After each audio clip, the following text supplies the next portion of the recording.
हमनी के संस्कृति, हमनी के संस्कार सदा रहे हमनी के साथ। भारत के महान ग्रंथ और काव्य सब के संपूर्ण संकलन सब्सक्राइब करें तिलक।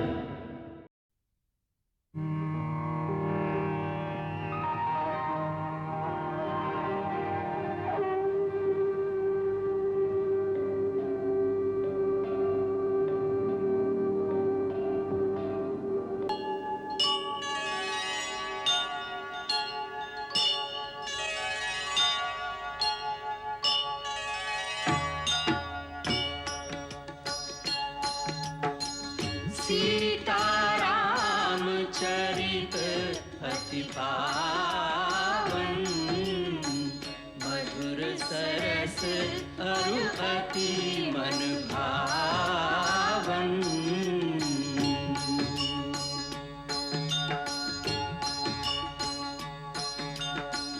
पुनि पुनि कितने हो सुने सुनाए, की प्यास बुझत न बुझाए।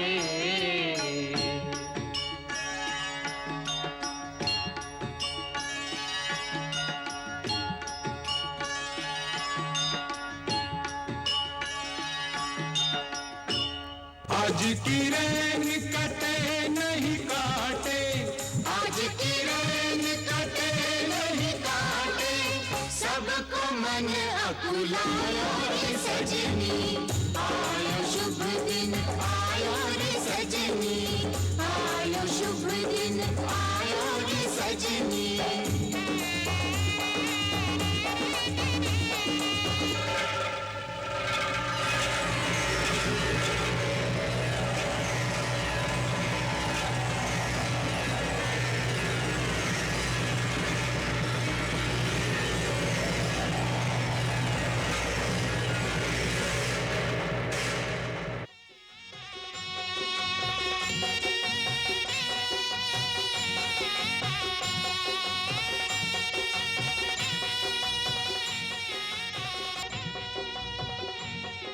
अरे कुबड़ी देखात नहीं के का आँख फूट गइल बा का? मंगल करे खातिर सामने आ गईली। ज्यादा बोलबू त मुंह नोच ले।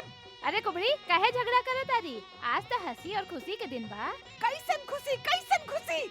अरे बुढ़िया आज हमनी के राम राजा बनी है राजा। अरे चल ई तो रोवते रही। राम राजा बनी हो। अरे इहे तो दुख बा, सांप लौट रहल बा छाती पर सांप।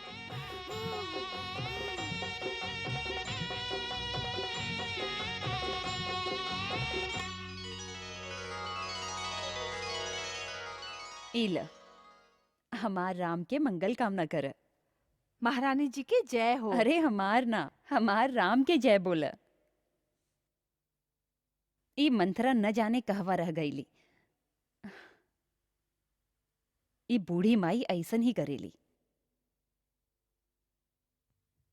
अरे करम जरी आइलू तो सही। कहाँ मर गईल रहलू तू? देख ले तोहरा खातिर हम कतना कीमती हार सबसे पहले निकाल के रख ले हई। लाओ हम अपना हाथ से एक रात तोहरे गला में पहिरा देत हई। हमार मंथरा माई। माला गला में मत डाला रानी, गला काट के फेंक दो, जैसे तोहार खराब दिन अपन आँख से ना देखी। चुप रह, ना ही मालूम का बकबक करत रहेली। बुरा दिन आवे हमार दुश्मन के का। मंथरा तोहार ऐसन हालत काहे हो रहल बा? का भइल तोहके? तोहार ऐसन हालत देख के तो हमरा सचमुच ही आशंका होवे लागल बा। राम तीनों भाई के संगे और महाराज कुशल से तबाड़न ना? वो सब कुशल बाड़न, खाली तो हर कुशलता नहीं के दिखाई पड़त। हम तो खुशी के समंदर में डुबकी लगा रहल हई। हमरा तो बस एक ही बात दिखाई पड़ रहल बा कि हमार राम कब राजा बनी, कब अयोध्या के राज सिंहासन पर बैठी। हाय हाय हाय, फूट गईल करम। करम जली तोहार रूप अच्छा नहीं खे, कम से कम बात तो अच्छा कही करा। बेकार के गाल बजावत तारी।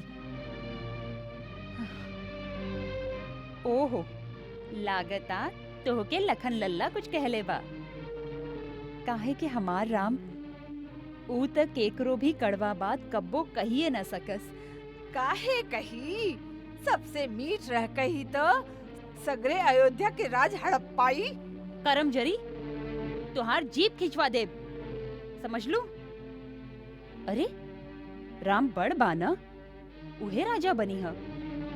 और फिर सूर्यवंश के रीत इहे बा। ओह रीति के परिणाम भी सोच ले हूँ कब्बो। राजा बनी राम और भरत बनी दास और तू बनबू दासी। अरे कुटिल बुद्धि, उफ। अरे राम खातिर तुहार मन में ऐसन को विचार आइल कहवा से? हमार राम आपन माई कौशल्या से ज्यादा हमरा से स्नेह करेला और आपन छोट भाई सबके आपन प्राण से ज्यादा प्यार करेला। तोहार तर मती मारल गइल बा। मती हमार मारल गई बा या तोहार? रानी ऊ दिन भुला जा जब राम तोहार स्नेह के स्वांग करत रहे, भरत के प्राण से ज्यादा प्यार करे के ढोंग करत रहे। अब त भरत के प्राण की चिंता करा। भरत राम के रास्ता के कांटा बा। ओकरा हटावे खातिर ना मालूम राम कैसन कैसन षड्यंत्र रची।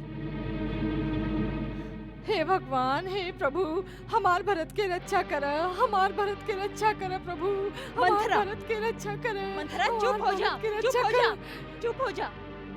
ई कैसन विष घोरत बाड़ू मंथरा, तू ई कैसन विष घोरत आड़ू? विष विष और अमृत के पहचान तोहरा रहित त आज ई दिन न आइत। तू समझत रहलू कि राजा तोहार गुलाम बाड़न, पर ऊ कपटी के मन के कपट नइखे देख लू तू। पहले त भरत के ननिहाल भेजवा देहलस और फिर राम के राज तिलक के तैयारी चटपट करे लगलन। ना ना मंथरा, ना, चल जा यहाँ से।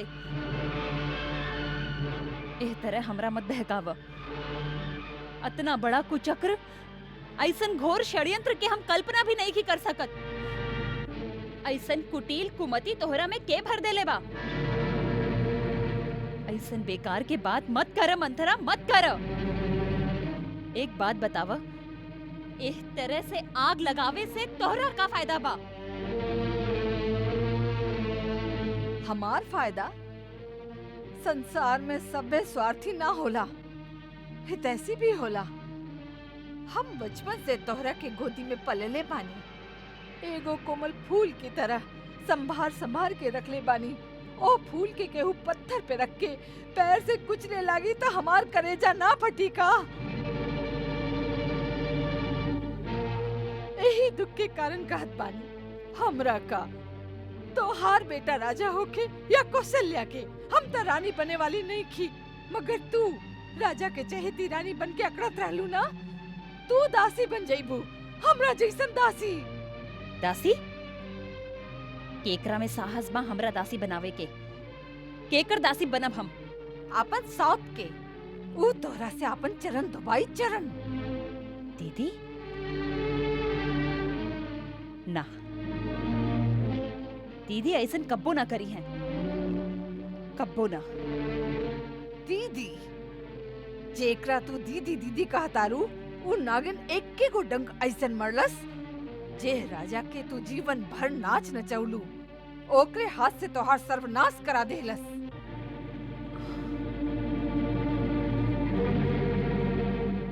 राम के राज तिलक की घोषणा से पहले राजा एह बात के तोहार कान में भनक भी पड़े देहलन। कतना दिन से ही षड्यंत्र चलत होई, एकर तोहरा हवा भी लागे देहलन।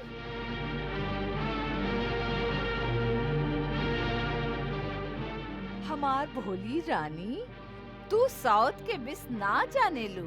साउथ मिट्टी के भी होखे तो ऊ भी जहरीला नागिन होवेले। कभी कभी कोई स्वार्थ हृदय में ऐसी अगन लगाए, धर्म न्याय कर्तव्य उचित अनुचित सब कुछ खो जाए। दुनिया की कोई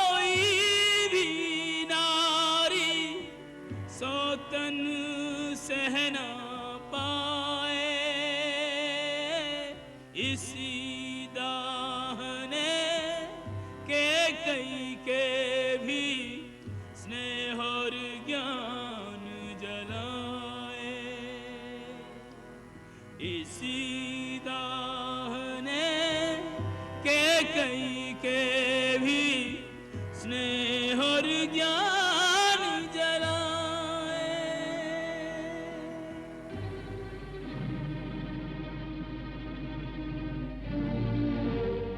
नहीं, हम केकरो दासी ना बनब। सौत के दासी बने से पहले हम विष पान करके मर जाइब, बाकी केकरो दासी ना बनब, कब्बो ना। मरे के काहे सोचत है मूर्ख? जीते के सोच। ई सोच कि साउथ के जीतल बाजी कैसे पलटल जाए। राम के जगह तो हार बेटा राजा बने। मंथरा, अभी झूठ के सपना काहे दिखावत आड़ू? कल भोर होई और राम राजा बन जाई।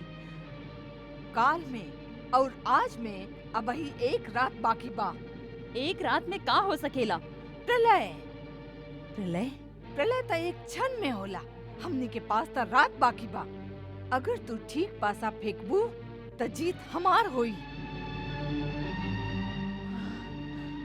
हमार तब बुद्धि चकरा गई बा मंथरा, हमार तर सर्वनाश हो गई। हमरा तो कुछ समझ में नहीं आ रहल कि हम का करी। ये समय तर तू ही सब कुछ बाड़ू मंथरा। तोहरा से बढ़कर संसार में दोसर केहू हमारी तेशी नहीं खे। इस समय तू तू तू जे रास्ता बताइबू हम ओही रास्ता पर चलब। रास्ता भी हम ही बताई। और कौन बताई? त सुना, महाराज के दूगो वरदान तोहरा लगे बाकी बा। वरदान? काहे भुला गईलू? तू ही तो ये कहानी सुनवले रहू। देवता और असुरन में युद्ध भइल रहल। तब महाराज ओ युद्ध में इंद्र के सहायता करे खातिर गए रहलन। तू हो साथे रहलू। हाँ हाँ, ओ युद्ध में महाराज बुरी तरह जख्मी हो गईलन और ओहमे मूर्छित हो गईले।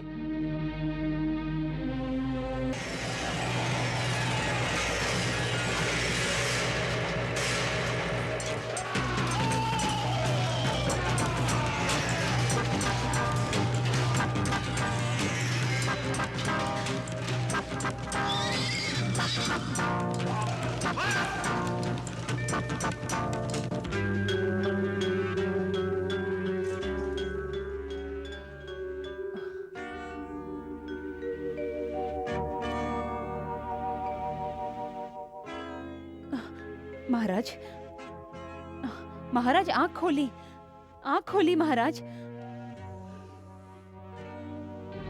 तब तू रथ के ओहवा से बड़ा कुशलता से निकाल के ले आईलू और महाराज के प्राण बचैले रहलू। राजा के शरीर में लागल तीर निकलले रहलू और उनकर प्राण के रक्षा कैले रहलू।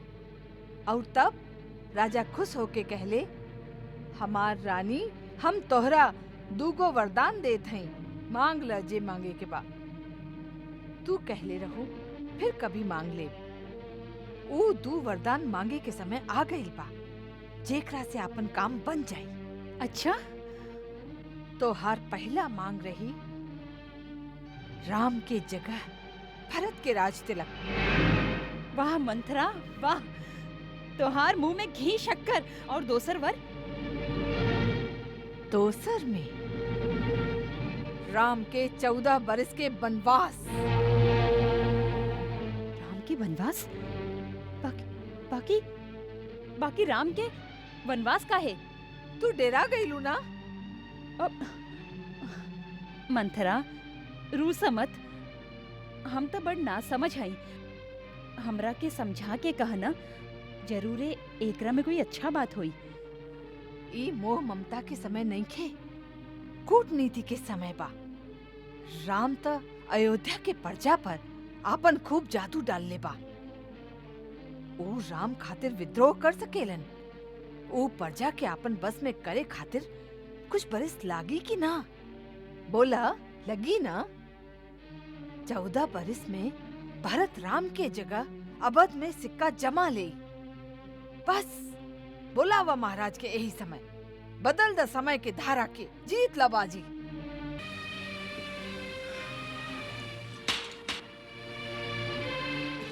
जय हो महारानी जी के। जा महाराज जहाँ भी होके उनकरा हमार सनेसा द। महारानी कैकई एही क्षण आपन भवन में बोलावले हई। जा। जी आज्ञा।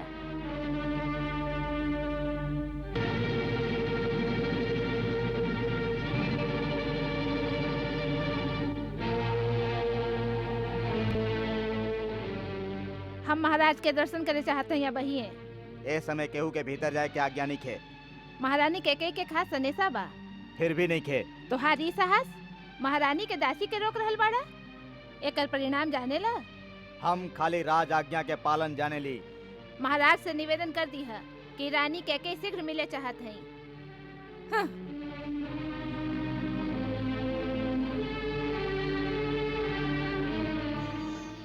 राम, काल तोहरा मस्तक पर राज मुकुट पहिरावल जाई। बाकी याद रखिए, जे राज मुकुट पहिरेला वो अपना आप के, अपना देश और अपना प्रजा के हाथ में सौंप देला। राजा होखे के अर्थ बा सन्यासी बनल, फिर होकर आपन कुछ न रह जाला, सब कुछ देश के हो जाला। जरूरत पड़ला पर राजा के देश खातिर स्त्री, पुत्र, मित्र, यहाँ तक कि आपन प्राण भी त्यागे पड़े त त्याग दे। काहे कि देश ही ओकर मित्र होला और देश ही ओकर परिवार। जे देश खातिर आपन सब कुछ ना त्याग सके, ओकरा राजा बन के प्रजा से कर लेवे के कोनो अधिकार नहीं है। राजा के अपना हर आचरण से एक मर्यादा, एक आदर्श स्थापित करे के पड़ेला। काहे कि प्रजा ओकरे देख के आचरण करेला। एक राजा के असली ताकत दंड ना, न्याय होला। न्याय जे पक्षपात से रहित होखे और जे संकुचित भी ना होखे। काहे कि न्याय करत समय उदारता के भी ना छोड़े के चाहिए। राजा के पृथ्वी के भगवान कहल गईल बा। काहे कि लाखन लोगन के जीवन मरण, सुख दुख ओकरा हाथ में होला। ऐसे ओहमें दया, क्षमा, उदारता आदि भगवान के गुण होखे के चाहिए। युद्ध भूमि में राजा के अपना सेना के आगे रहे के चाहिए। जे स्वयं वीर ना होला, सेना हो राजा के आदर ना करे। राजा के चाहिए कि ऋषियन, विचारक और कवियन के आगे सदा नतमस्तक रहस। काहे कि उहे पथ प्रदर्शक होलन, सही रास्ता दिखावेलन। आपन जे अंतरंग और निस्वार्थ मंत्री होखस, उनकर आलोचना के आदर करे, उनका पर भरोसा करे। फिर भी अपना मन के गूढ़ बात अंत ले अपना मन में रखे। राजा के चाहिए आपन गुप्तचर के माध्यम से राज्य के पूरा खबर रखे। हम जानी ले रहा हूं कि तू स्वयं राजनीति के पूर्ण ज्ञाता बाड़ा। बाकी एगो जाए वाला राजा के एक कर्तव्य है कि वो होखे वाला राजा के आपन अनुभव से अवगत करावे।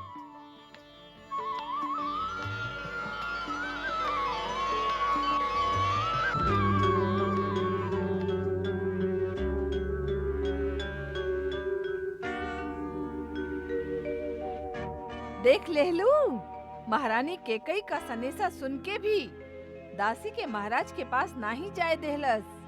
अभी तो राम गद्दी पर बैठल भी नहीं खे, तब ही हाल बा।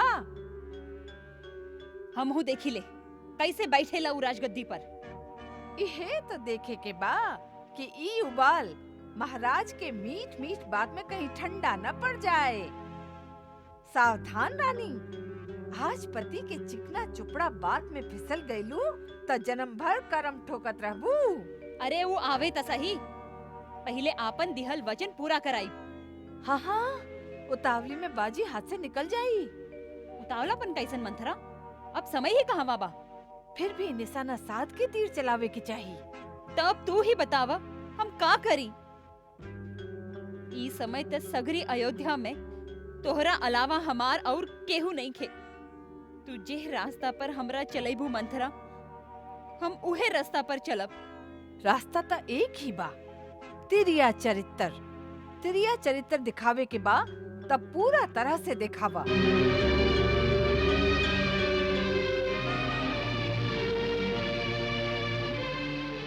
सबसे पहले तू ई आपन सिंगार पटार निकाल के फेंक दा। निकाल दा ई गहना सब। चल जा सीधे कोप भवन में। जल से निकासल मछली के लेखा धरती पर छटपटात रहा। रो रो के आँख फुला ला। भले ऊ नकली आंसू होखे। फिर ओकरा से का होई? तोहरा ऐसन बुरा हाल में देख के महाराज के होश उड़ जाई। फिर वो तोरा से विनती करी है, तोहार पैर पड़ी हैं। रानी, तोहार ई दशा काहे बा? तोहार ई हालत काहे बा रानी? अरे हमार प्राण प्यारी, हमरा से बात त करा। बाकी सावधान, बात मत करी हा, खाली आंसू बहावत रही है। लंबा लंबा आह भरे है। तिरिया चरित्र दिखावे के बा तो पूरी तरह से दिखावा।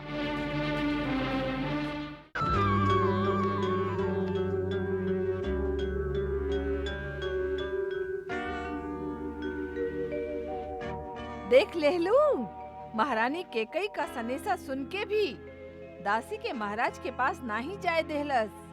अभी तो राम गद्दी पर बैठल भी नहीं खे, तब ही हाल बा। हमहू देखी ले कैसे बैठेला उ राजगद्दी पर। इहे तो देखे के बा कि ई उबाल महाराज के मीठ मीठ बात में कहीं ठंडा न पड़ जाए। सावधान रानी, आज पति के चिकना चुपड़ा बात में फिसल गईलू तो जन्म भर करम ठोकत रहबू। अरे वो आवे त सही, पहले आपन दिहल वचन पूरा कराई। हाँ, उतावली में बाजी हाथ से निकल जाई। उतावलापन कैसन मंथरा? अब समय ही कहाँ बा। फिर भी निशाना साध के तीर चलावे की चाहिए। तब तू ही बतावा, हम का करी? ई समय तक सगरी अयोध्या में तोहरा अलावा हमार और केहू नहीं खे। तू जे रास्ता पर हमरा चलेबू मंथरा, हम उहे रास्ता पर चलब। रास्ता तो एक ही बा, तिरिया चरित्र। तिरिया चरित्र दिखावे के बा तब पूरा तरह से दिखावा।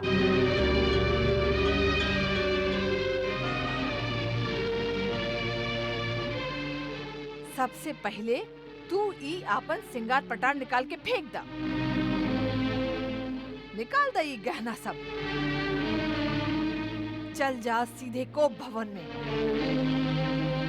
जल से निकासल मछली के लेखा धरती पर छटपटात रहा।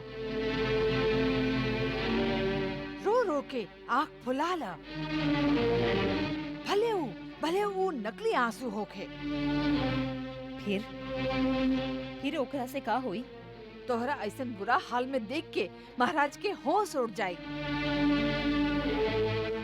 फिर वो तोरा से विनती करी है, तोहार पैर पड़ी हैं।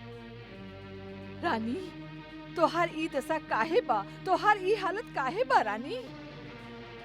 अरे हमार प्राण प्यारी, हमरा से बात त करा। बाकी सावधान, बात मत करी हा, खाली आंसू बहावत रही है। लंबा आह भरे है।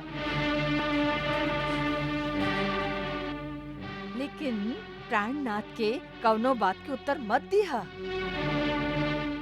फिर हम ऊ दोनों वर कब मांगब? अरे बतावत हई। देखा, पहले वचन ले लिया, राम के क्रिया धरा दिया, फिर मन के बात कही है। राम के क्रिया जब तक न खाए, आपन मांग कबो मत कही है। भूलैहा मत, याद रखिया।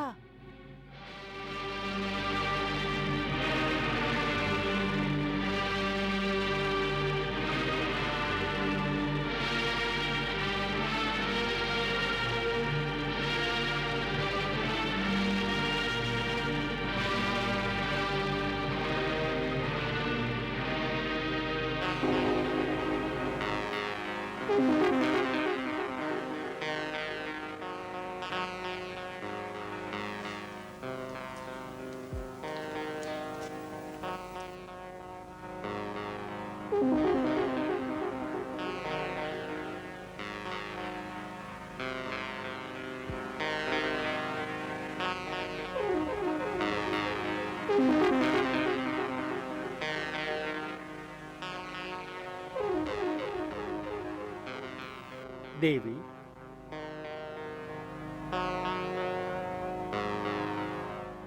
देवी कैकेयी,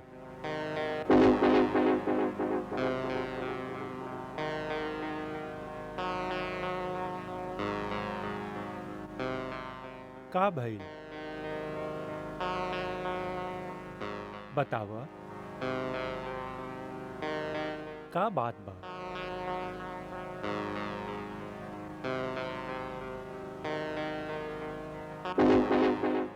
अरे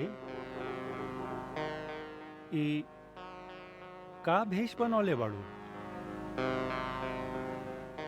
बताव। कुछ बोला भी? ई क्रोध के अग्नि के भड़कौलस, के तोहर अपमान कैलस? ऐसन के बा जेकर मृत्यु ओकरा के बोला रहल बा? बतावा। कैकेयी, देख, हमसे ही तोहर चुप रहना सहन नइखे होत। तू जानत हो कि तू हमरा प्राण से भी प्रिय बाड़ू। तू जे कह वो कर सकिले, तू जे चाह वो तोहके दे सकिले। यदि तू चाहता राजा के भिखारी बना सकिले या भिखारी के राजा। देवी, जहां तक सूर्य के चक्र घूमेला वहां तक के सारा पृथ्वी हमरा अधिकार में बा। द्रविड़, सिंध, सूरी, सौराष्ट्र, दक्षिण के प्रदेश तथा अंग, बंग, मगध, मतन, काशी, कौशल, इस सब पर हमारा अधिकार बा। इतना बड़ा साम्राज्य में ये भी सबसे मूल्यवान वस्तु बा। मांग ला, हम तत्क्षण तोहके दे दे। परंतु हमसे ऐसे मुंह मत मोड़ा।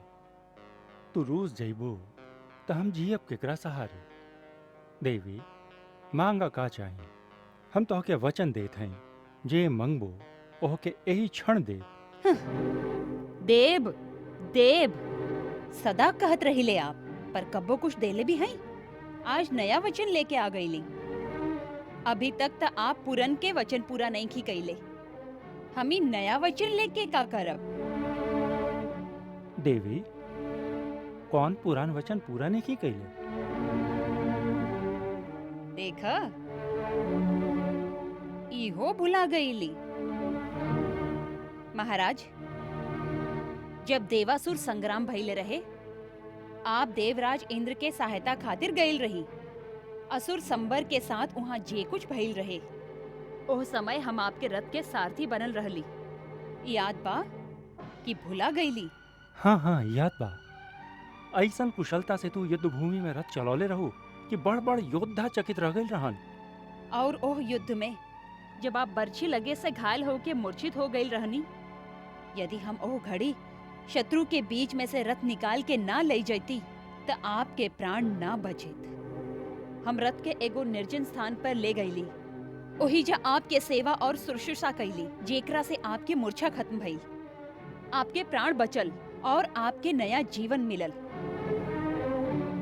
याद बानू? याद बा, सब याद बा। ओह दिन से हम अपना प्राण के तोहरे धरोहर मानी ले। जब चाहबो तोहरा पापन प्राण निछावर कर दे। हाँ, आपके प्राण लेके हम का करब?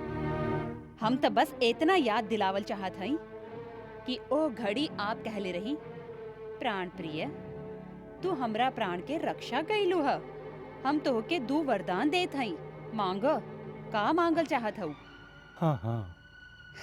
किंतु हम कहले रही, महाराज, हमार ई दोनों वरदान अपना लगे धरोहर स्वरूप रहे दीही।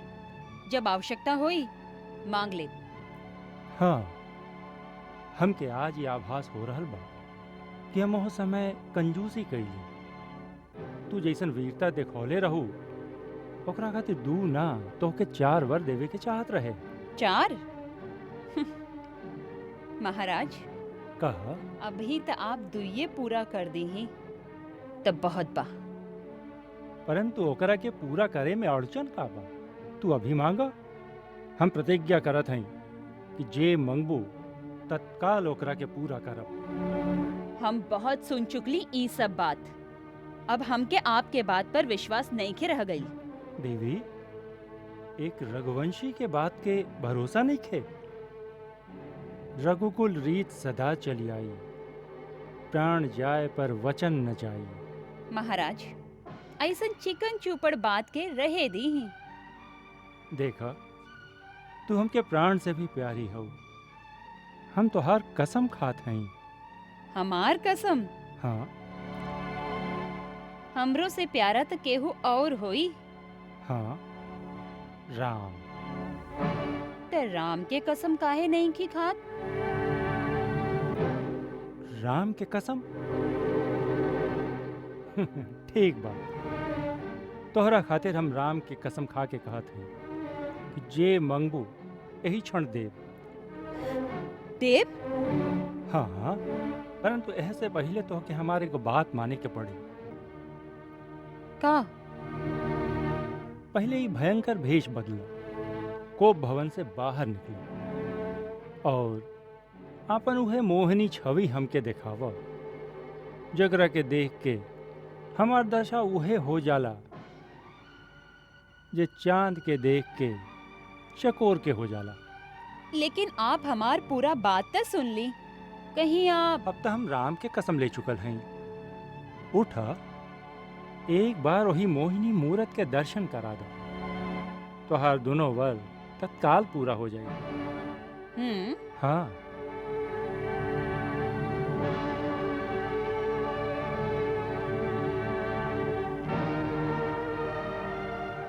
काल से हम अयोध्या के सबसे व्यस्त व्यक्ति होखब। संभव बा कई दिन हम तो से मिल ना सकब, काहे कि सारा राज्य के चिंता हमके हुई। अतना चिंता तो महाराज के भी ना हुई। नहीं होके के चाहिए। हमरा होते उनका चिंता करे के पड़े तो हमार का लाभ। राजा के माथा पर जे बोझ होला ओकरा के कम कैल ही हमार काम है। सेवक के धर्म, सैनिक के कर्तव्य, सीमा के सुरक्षा, हर क्षेत्र में हमके ही सचेत रहे के पड़ी। और एक क्षेत्र के तो आप बिल्कुल ही भुला गईली।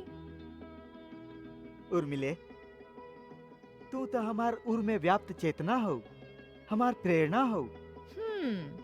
बात बनावे आपके खूब आवेला।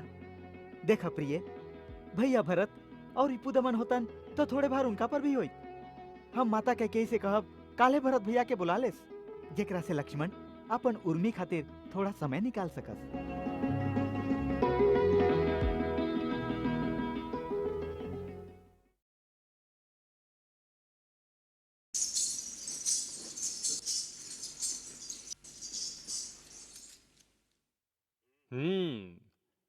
अब लागत हो दशरथ के हृदय आसन पर विराजमान एक महारानी। आवा, बैठा हमरा लगे। सुना, सारा नगर में कैसन हर्ष ध्वनि हो रहल बा। प्रजा राम के राज्याभिषेक मना रहल बा। वो तो हम सुनते हैं, किंतु आप पहले हमार अधूरा बात तो पूरा करी। हमार उ दोनों वरदान। आज्ञा करा, बोला का चाहिए। आज अपना राम के नाम पर सब कुछ निछावर कर दे। मांगा, जे चाही मांगला। हमके तो बस हमार 2 वरदान चाहिए। पहले ई मांगी कि ई मांगी? कोई भी, जे चाही।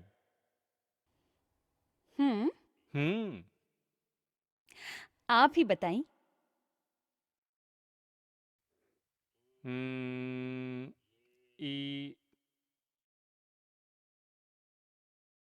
ई मांगला। मांगी? हाँ हाँ। हमार ई वरदान कहता, अयोध्या के राज हमार पुत्र भरत के मिले, राम के ना। का भरत के? हाँ महाराज, भरत के। और दोसर वरदान राम के 14 बरस के बनवास। का राम के वनवास? हाँ महाराज, 14 बरस तक राम तपस्वी की तरह मुनिवेश में वन में रहस। उनकर कवनो भी नगर में जाना वर्जित हो।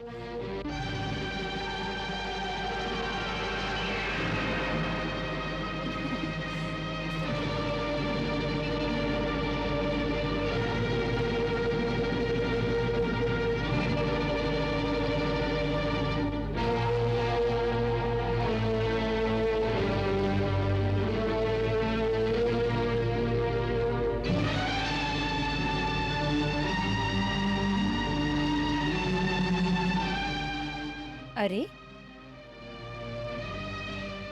हमार बात सुन के ई आपके काट काहे मार गईल? ऐसन बर्छी लेखा का लाग गई महाराज? हमार 2 वरदान आपके पास धरोहर स्वरूप रहे, जे हम जब मन में आइल मांग ले ली। यदि आप दीहल ना चाही तो मत दी, तोड़ दी अपन वचन। सगरे संसार में आप ही के अपयश फैली। फिर धर्म और सत्य के नाम अपना जीभ पर कब्बो मत लाई।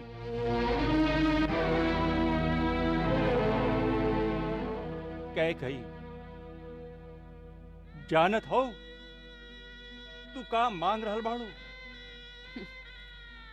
भली भांति जानत है महाराज कि हम का मांगत हैं। ना ना, ई कैसे संभव हो सकेला? ई वर हम कैसे दे सकेले? बड़ा उदारता से, बड़ा सत्यवादी बनके का सोच के आप कह ले रही? मांग का मांग तारू, जे मांगे के बा का सोच ले रही आप कि भोली भाली कैकई थोड़ी का सा चना चबे न मांगी? अरे, हम एगो राजा के बेटी हैं, एगो राजा के धर्म पत्नी हैं। एक राज्य से भला कम का मांग सकीले? ई ना सोच ली आप? सोचे चाहत रहे पर सोचली ना। एकरा में तोहार दोष नहीं खे, काहे कि हम ही तोहार असली रूप पहचानली ना। हम जेकरा के एगो हीरा के हार समझ के गला में पहिर के घूमत रहली, उहे एक नागिन निकलल। महाराज, आप तो औरतन के लेखा गारी देवे लगली। कैसन वीर पुरुष हैं आप। हमके तो आप पर हंसी आवता। तू का हंसबू? हंसी तब सारा संसार हमरा पर रानी, जब लोग कही कि बुढ़वा स्त्री के मोह में ऐसन अंधा हो गई कि राम जैसन धर्मात्मा पुत्र के वन में भेज देलस, तो उनका के का उत्तर दे? और जब कहीं कौनो वीर पुरुष के सभा में आपसे केहू पूछी कि जौन स्त्री आपके प्राण के रक्षा कैलस, जेकर आप ऋणी बानी, जेकरा के आप अपना धर्म के शपथ लेके वचन देले रही, जब वो बेचारी आपसे ओह वचन के पूरा करे के कहलस, तब आप अपना वचन से कायर लेखा मुंह फेर ले ली और हारल जुआरी जैसन तिलमिला उठली। तब आप का उत्तर देव महाराज? स्वर्ग में बैठल आपके पुरखा आपके महानता के कितना बखान करी है। क्या कही तू हमके कहीं के ना रख लू, कहीं के ना रख लू। नारी त देवी के रूप होले, परंतु तू तो हमरा कुल के नाश करे आइल हो। हे भगवान, हम ऐसन नारी के विश्वास काहे कइली? अतना संताप काहे करत है महाराज? हम कौनो मोल कीन के त नहीं खियाइल कि भरत आपका बेटा ना हवन।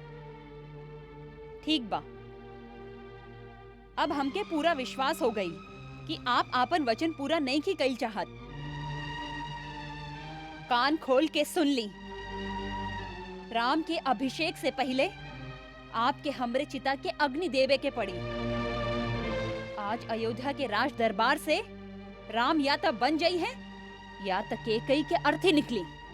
काहे की ऐसन अधर्मी वचन भंग करे वाला कायर पुरुष के पत्नी कहाए से अच्छा बा कि हम अपन प्राण त्याग दी। ऐसन कठोर वचन मुंह से मत निकाल प्रिय, के तोहरा मन में ऐसन दुर्भावना पैदा कर देलस, के हमरा प्रेम और विश्वास में विष घोल देलस।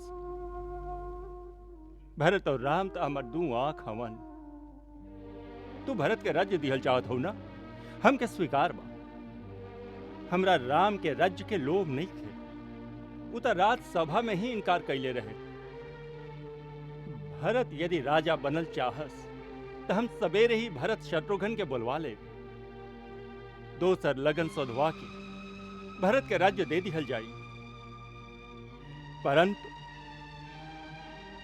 राम के वनवास के बाद अपना मन से निकाल दो।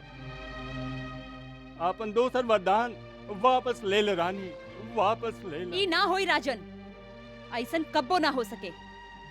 यदि आपके देवे के बा तो दोनों वचन देवे के पड़ी। हम आज ही राम के वन जात देखल चाहत हैं।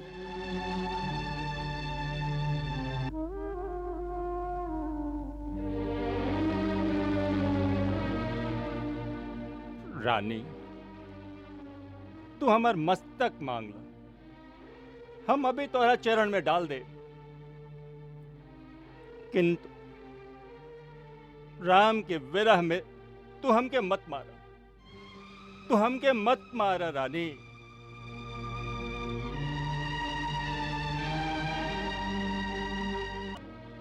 हे भगवान, हम ऐसन नारी के विश्वास काहे कइली?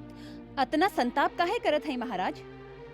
हम कौनो मोल कीन के त नहीं खियाइल कि भरत आपका बेटा ना हवन।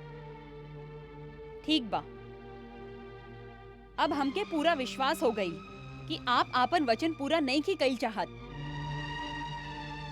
कान खोल के सुन ली, राम के अभिषेक से पहले आपके हमरे चिता के अग्नि देवे के पड़ी। आज अयोध्या के राज दरबार से राम या तो बन जाई है या तो केकई के अर्थी निकली। काहे की ऐसन अधर्मी वचन भंग करे वाला कायर पुरुष के पत्नी कहाए से अच्छा बा कि हम अपन प्राण त्याग दी। ऐसन कठोर वचन मुंह से मत निकाल प्रिय, के तोहरा मन में ऐसन दुर्भावना पैदा कर देलस, के हमरा प्रेम और विश्वास में विष घोल देलस। भरत और राम तो हमर दू आंख हवन। तू भरत के राज्य दिहल चाहत हो ना, हमके स्वीकार बा। हमरा राम के राज्य के लोभ नहीं थे, उ तो राज सभा में ही इनकार कैले रहे। भरत यदि राजा बनल चाहस तो हम सवेरे ही भरत शत्रुघ्न के बुलवा ले, दोसर लगन सोधवा के भरत के राज्य दे दिहल जाई। परंतु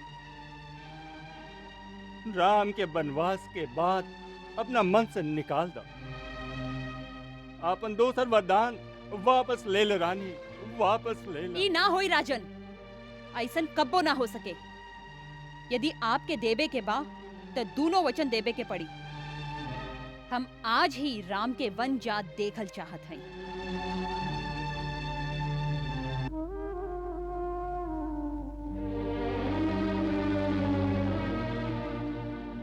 रानी,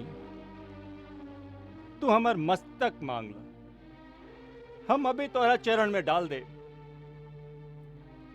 किंतु राम के विरह में तू हमके मत मारा, तू हमके मत मारा रानी। महाराज, राम यदि इतना ही प्यारा रहलन तो उनकर क्रिया खा के हमके वचन देबे के का जरूरत रहे?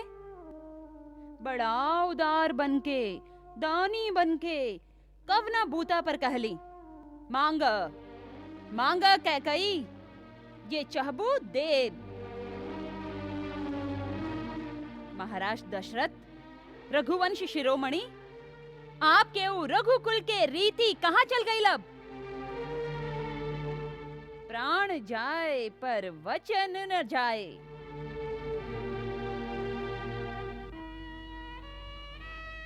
का ऊ सब झूठ थोथा प्रलाप रहे, अनर्गल बात रहे? का सब मिथ्या रहे, झूठ रहे कि आपके रचल प्रपंच रहे? उत्तर देही।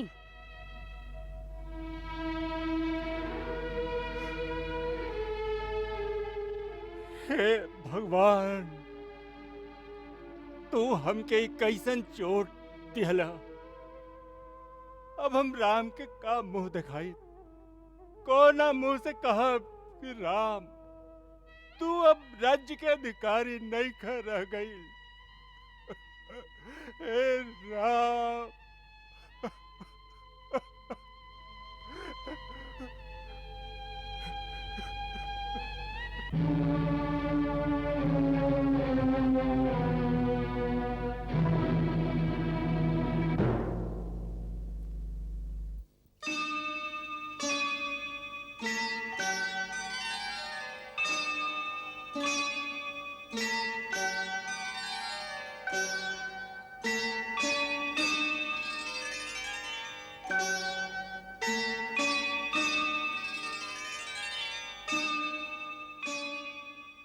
दीदी,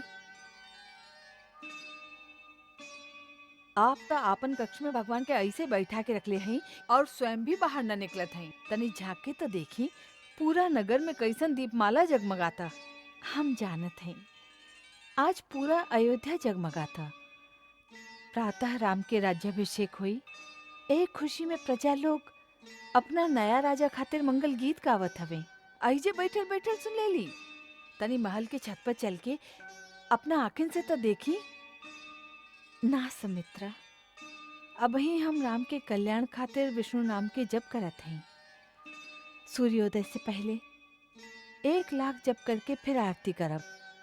जैसे राज्याभिषेक खातिर जात समय राम जब एजा आवस, तो सबसे पहले हम विष्णु चरण के सेनुर से हम उनकर तिलक करब, ताकि राज तिलक में नजर न लागे, कुदृष्टि के भय न रहे। हाँ, तू सुबह आरती में जरूर आई है।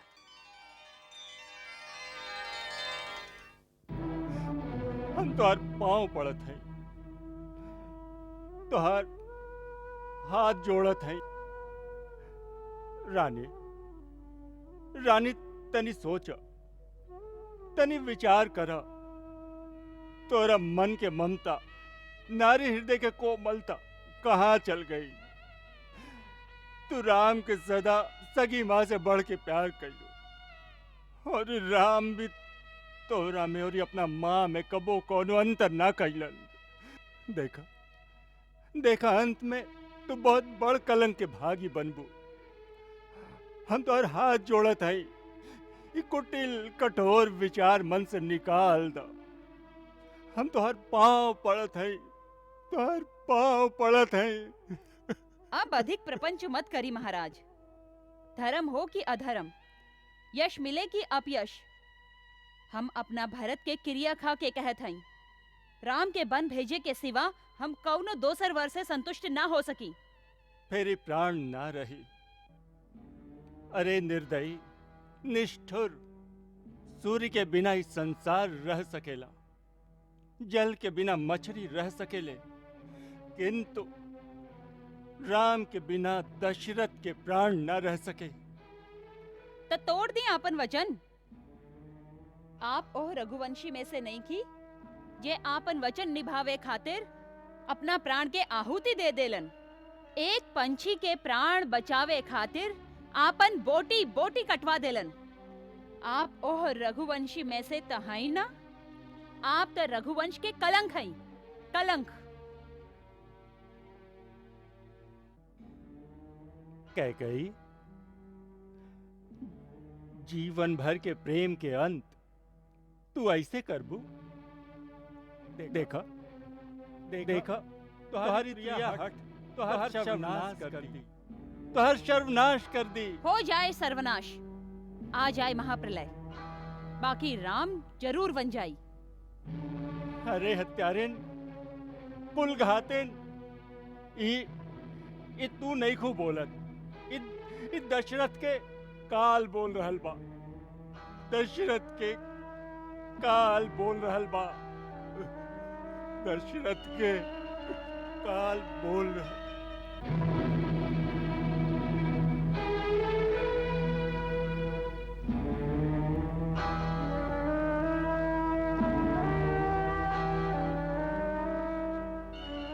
फिर मूर्छित हो गईलन। अरे जल्दी जल्दी हाथ चलावा, भोर होखे से पहले सब द्वार पर दीपमाला होके चाहिए, पूरा महल में दीप ज्योति जरे के चाहिए।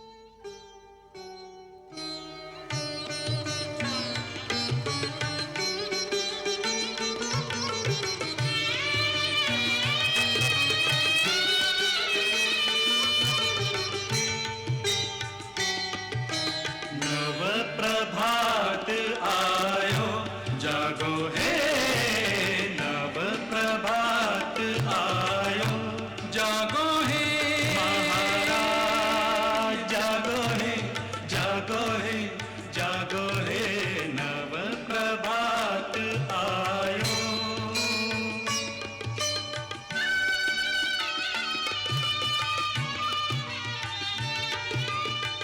आज अवध में उत्सव भारी, हर्षित पुलकित सब नर नारी, अति आनंद छायो जागो हे, नव प्रभात आयो जागो हे, बंद करा ये संगीत। जागो हे, नव प्रभात आयो, प्रभात आयो, प्रभात आयो।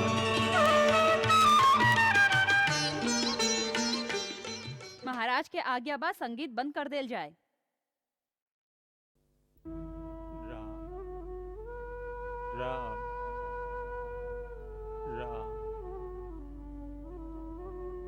राम राम राम राम राम राम। महाराज अब उठे भी कि धरती पर पड़ल पड़ल औरतन लेखा विलापे करत रहब। भोर होके के आइल, पुरुष बन के उठी, राजा बन के सिंहासन पर विराजमान होई। अभी मंत्रीगण आवत होई हैं, उनका के आपन बदलल निर्णय न सुनाई। उठी महाराज, उठी। राम राम। मंगल कलश भरे योगीश्वर, लेके चले सब नदियों का जल। साधु साधु सब साधु उचारे, विधि करे सब विधि राम का मंगल। आप एक यहाँ रख दी, आप लोग भी यहाँ विराजमान हो जाएं। हाँ, आप यहाँ विराजमान हो जाएं। रख दी, हाँ रख दी, रख दी। हाँ,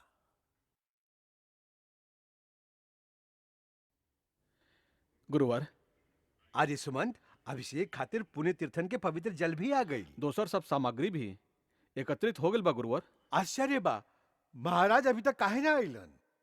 तनी जाके देखा आर्य सुमंत, निर्धारित पुष्य नक्षत्र में अभिषेक हो जाए के चाहिए। एकरा खातिर सबसे पहले महाराज के अग्निहोत्र करके संकल्प लेवल आवश्यक बा। तत्पश्चात विधि पूर्वक राज्यसभा में जाए के होई। राम के भी संदेश भेजी कि ऊ और सीता तैयार होके हमरे आदेश की प्रतीक्षा करस। जौन आज्ञा गुरुदेव।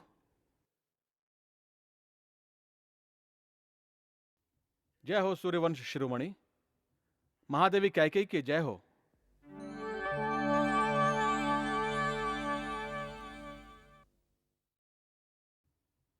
युवराज श्री राम के राज्याभिषेक के सब तैयारी हो चुकल बा।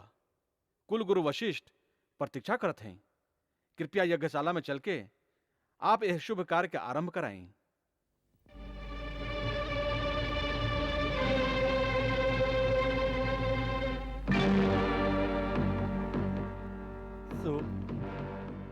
सो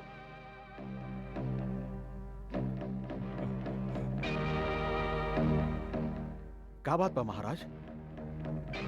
महादेवी, महाराज की ई दशा का कारण बा? इनका मन के तो इहे जानस। पूरा रात राम के याद करत रहलन। आप कृपा करके राम के बुला ले आई।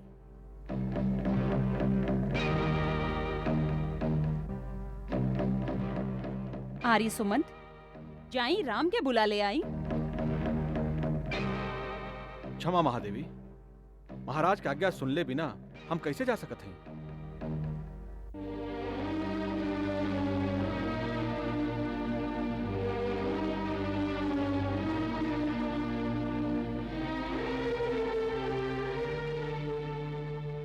राम के बुला लो।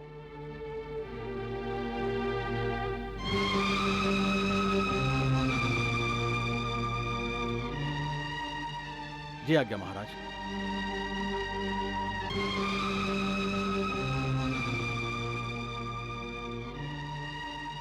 राम,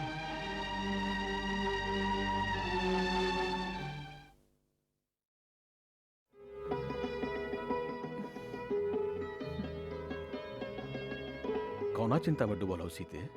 कुछ ना, हम तो आपके अभिषेक के कल्पना करत रही। ना, कुछ और भी बा। चिंता कुछ गहरा बा। हम सोचत रही कि आज ये मस्तक पर राजमुकुट सुशोभित होके के पश्चात आप प्रजा के धरोहर हो जाई, फिर हमार आप पर कतना अधिकार रह जाई। अतना बड़ राजा के दरबार में फिर सीता के स्थान कहाँ रही प्रभु?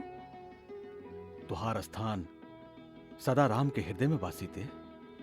हम आपके ना, हम तो राजा रामचंद्र जी के बात करत रही। ओकर चिंता करके त तू राजा राम के साथ अन्याय करत हो हृदयेश्वरी। राम चाहे राज सिंहासन पर रहस, भाकुसा के आसन पर, हर स्थान पर राम सीता के बिना अधूरा रही हैं।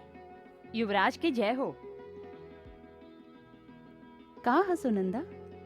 महामंत्री आवश्यक संदेश लेके आयल बाड़न। तुरंत दर्शन कईल चाहतारन।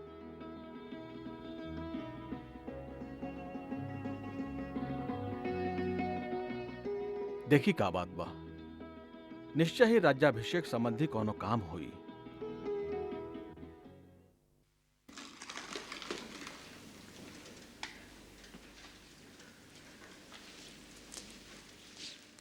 प्रणाम आर्य सुमंत, यशस्वी हुई युवराज। दिग दिगंत तक प्रताप बनल रहे। महाराज हमके आपके पास भेजली हाँ। कोनो विशेष आदेश? कुछ विशेष लागता। महाराज अभी तक महारानी कैकेयी के भवन में ही बानी और ये महारानी आपके शीघ्र आवे के कहली हैं। तात स्वस्थ बानी ना? बस बुलौनी हा, आपके देखल चाहते हैं? अच्छा, ई कहा आज आप राज सिंहासन पर बैठब। ऐसे परंपरा के अनुसार अब आप जौना जौना स्थान पर भी जाइब, यह छत्र छाया में ही रहब। अच्छा, अब आप महाराज के लगे जाएं, हम यज्ञशाला में जाते हैं। प्रणाम।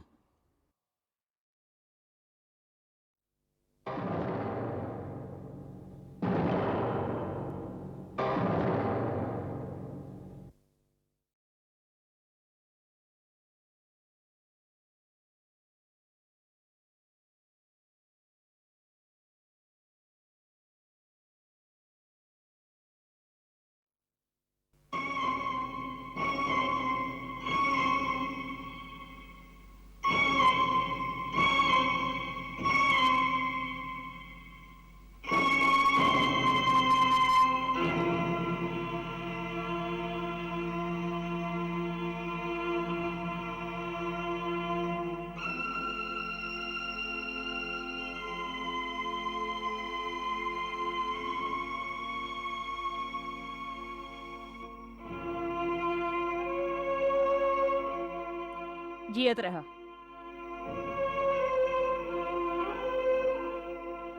पिताजी, आपकी आज्ञा से हम राम आपके सेवा में उपस्थित हैं। हमरा खातिर का आदेश बा?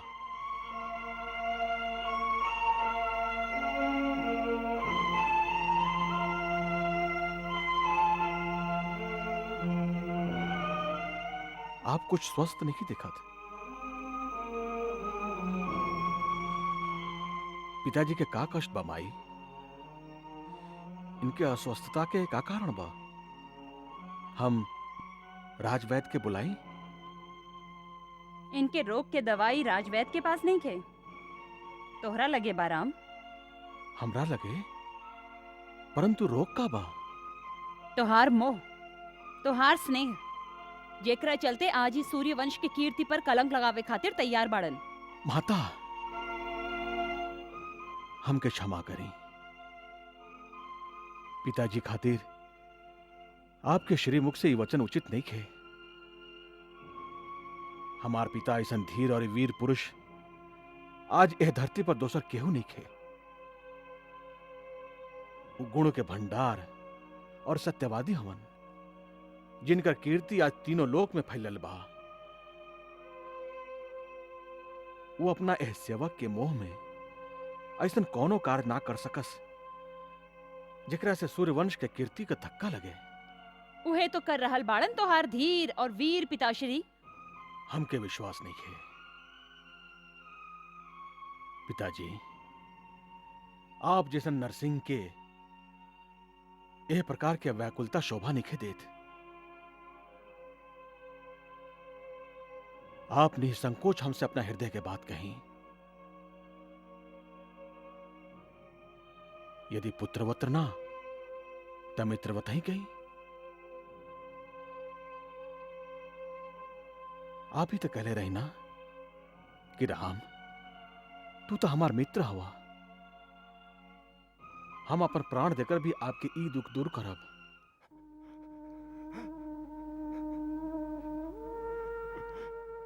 राम,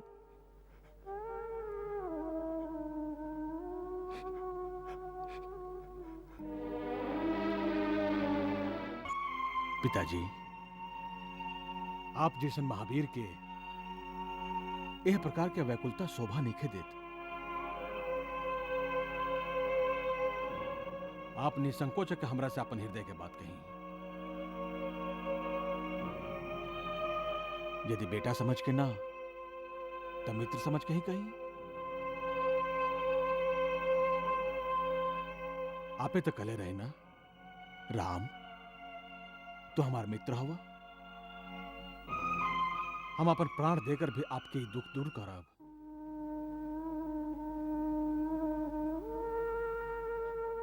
राम,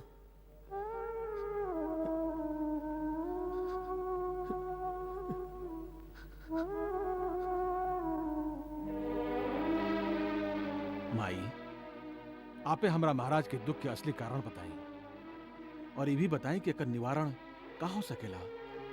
हम कहली न, यदि तू चाह तो इनकर रोग के निवारण हो सकेला। माई, आपकी शंका काहे बा कि हम पिता के आज्ञा के पालन ना करब? बातें ऐसन बा। माई, जे राम के आप बचपने से अपना गोदी में पल्ले हैं, वही राम पर संदेह करा लें। हम जरूर कोनो घोर अपराध कैले होखब जेकरा कारण हमार पिता हमरा से बात निखन करत। हमार माई हमरा पर संदेह कर रहा है। ना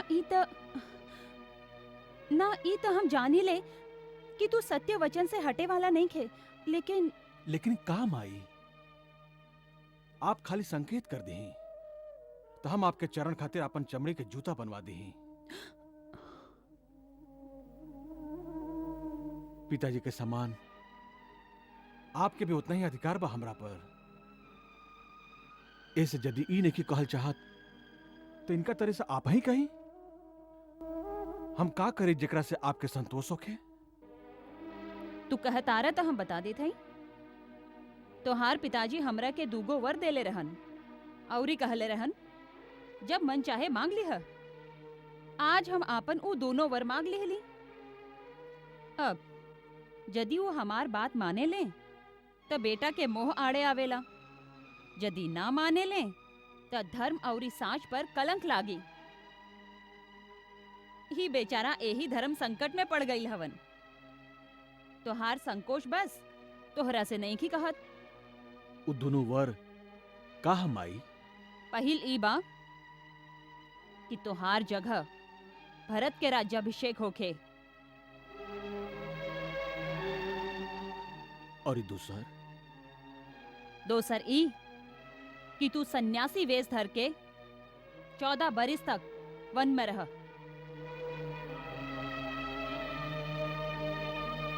बस इतने बात पर इतना विवाद रहल? ई तो बड़ा खुशी के बात बा माई कि हमारा माता और पिता दोनों के वचन के पालन करे के इतना सुंदर अवसर मिलल जो कोई भी बेटा के बड़ा भाग से मिलेला। भारत के राज्य देवे खातिर तो हमरा केकरो आज्ञा की आवश्यकता ही नहीं खे। उनका जैसन भाई के था हम अपन राज अपना खुशी से दे देव। रहल बन जाए के बाद तो लागता कि हमार कोनो पुण्य जागल बा कि आपके आज्ञा से हमरा वहां जाए के अवसर मिल रहल बा जहां ऐसन ऐसन महान ऋषियन और मुनियन के दर्शन कर सकब जिनकर तेज तीनों लोकन के प्रकाशित कर सकेला। माई हमार तो चारों ओर से कल्याण हो गई। पिताजी की आज्ञा के पालन, माई के इच्छा के पूरा करे के अवसर, छोट भाई के राज्याभिषेक और मुनि दर्शन से हमार कल्याण। माई खाली इतने बात रहे ना बा और ही कोनो दुख बा पिताजी के? ना बेटा, तोहार क्रिया भरत के क्रिया महाराज के औरो कौनो दुख नहीं खे। अब तो ही इनकरा समझावा न कि आपन वचन के पालन करस, तोहरा वन जाए के आज्ञा देस, संसार में निंदा और अबजस से बचस।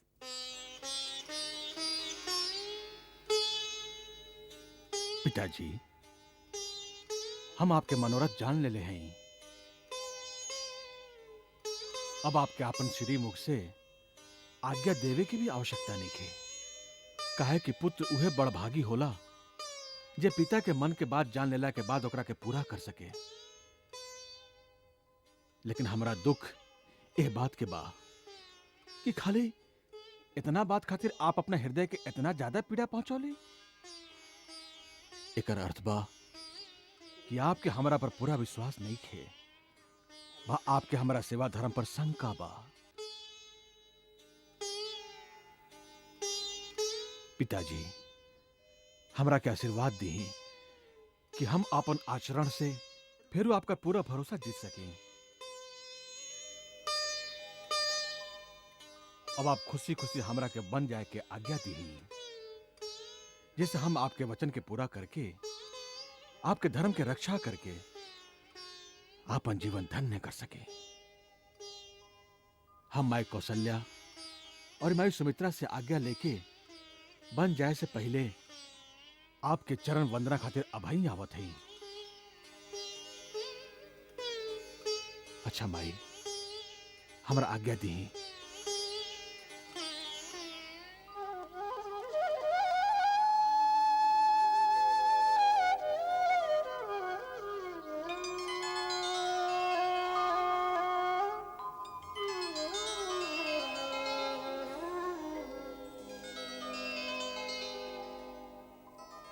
ना अब एकर आवश्यकता नहीं है।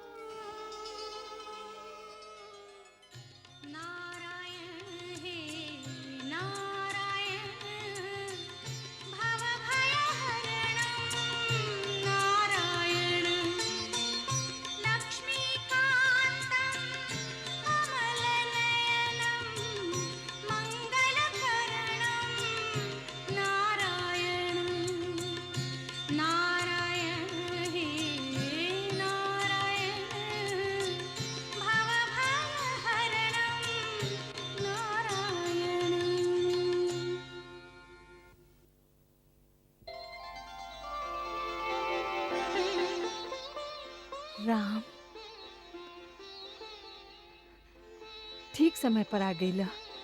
हम रात भर विष्णु के 1 लाख जप कैले हैं। ठहरा, हम आपन हाथ से विष्णु के श्री चरणन के मंगल तिलक लगाए।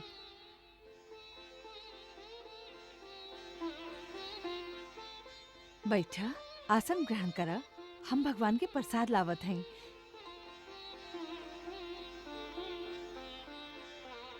देखत का बाड़ा, बैठ जा। ना माई, बहुत जल्दी बाका। अब ए आसन पर बैठल हमरा खातिर वर्जित हो गइल बा। राज सिंहासन पर बैठे जाता र ऐसे माई के देहल आसन वर्जित हो गए। माई, शायद तोके मालूम नइखे, अब हमरा खातिर कुसा के आसन पे बैठे के समय आ गइल बा। राज करे जाता र कि तपस्या? तपस्या। महाराज हमरा तपस्वी वेश में वन में भेज रहा हई। हम 14 बरस वन में रहब और महाराज अयोध्या के राज सिंहासन भारत के देहब। कैसे मुस्कुरा के माई से हंसी करत आरा। ई हंसी नइखे, अटल सत्य बा माई। हमरा पिताजी के वचन के पालन करे खातिर यही घड़ी वन जाए के हुई।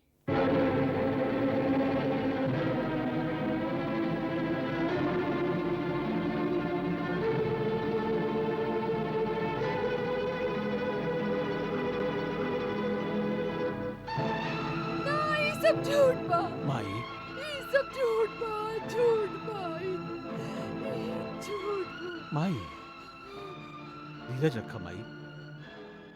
अयोध्या के महारानी के ए तेरा धीरज छोड़ल शोभा नहीं देत। लेकिन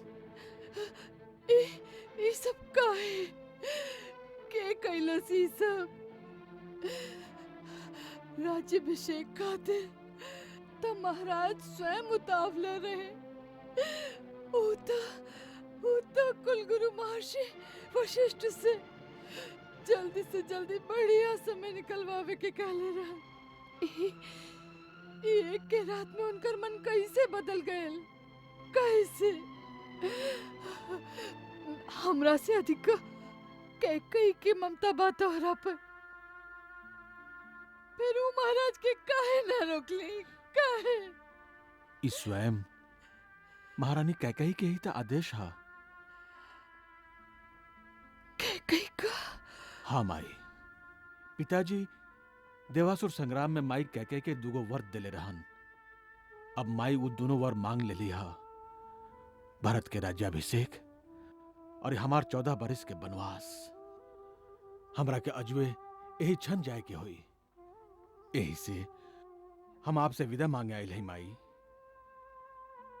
14 बरिस खातिर बन जइबा और एकरा खातिर एवा अचानक विदा मांगे आ गईला। अतना अचानक तब बिजली भी नहीं के गिरेला हमार लाल। और हमरा तो तोहार बात पर विश्वास ही नहीं के होत। अतना आसानी से कह देला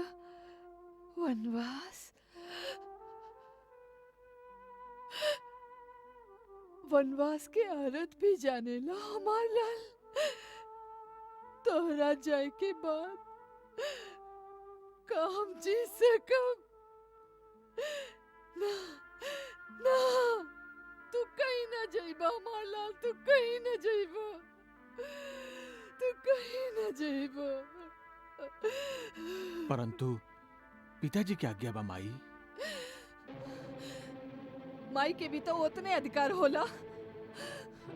माई के आज्ञा के बिना तू कहीं ना जाइबा। बाकी माई के भी तो आज्ञा मिल चुकल बा। माई कैकेयी के उहे तो आज्ञा देले बाड़ी। कैकेयी के ऊ में स्वार्थ बा, ओकर आज्ञा का मोल बा। हमरा खातिर तक कैकेयी भी वैसने माता हैं जैसे आप। उतने मोल बा उहाँ के बात के हमरा खातिर। हम ये सब कुछ नहीं की सुनल चाहिए। तू हमार आज्ञा के बिगड़ कहूँ न जाइबा। माई, हमार जननी, हमार मैया, माई होके माई के आज्ञा के ना माने के आदेश दे रहल हैं, अधर्म के रास्ता पर चले के पाठ पढ़ा रहल हैं। रघुकुल के कुलवधु माई कौशल्या सूर्यवंश के परंपरा भूल गईली। यह अयोध्या के राजा सगर के संतान अपन पिता के आज्ञा से पृथ्वी पाताल एक कले रहन और अपन प्राण के आहुति दिलन। साच, धर्म और दिहल वचन के मान रखे खातिर यह अयोध्या के महान राजा हरिश्चंद्र अपन पत्नी तथा पुत्र दोनों के बीच बाजार ठार करके बेच दिले रहन। पिताजी के वचन और माई के आज्ञा के पालन करे के तो व्रत ले चुकल हैं। ए प्राण के त्याग देवे के बाद आपके मुख से शोभा निखे देत माई। अपन बेटा के पथभ्रष्ट होके के आदेश देके अपयस के भागी मत बनी। हाँ, निभाला निभाला रघुकुल का रीति नीति, धर्म कर्म कर्तव्य का पालन करा। तू अपन धर्म का पालन करा, हम माई के धर्म का पालन करब। हम अपन बछड़ा से बिछुड़ल गैया की तरह तोहार पाछे पाछे आए हमार लाल। हम तोरे संगे चलब। ना माई, आप हमारा संगे ना आइब। पहल सुहाग फेरू संतान, यह आर्य नारी के महान आदर्श हवे। स्वामी के परित्याग स्त्री खातिर बढ़न निंदा के कारज बा। आपके ऐसन बात मन में भी ना लावे के चाहिए।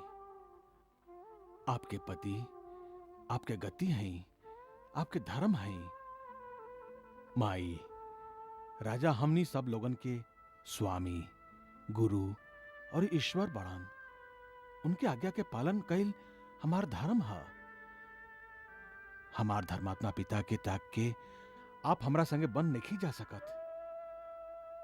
हम वनवास पूरा करके फेरू आपके चरण में लौट आएब।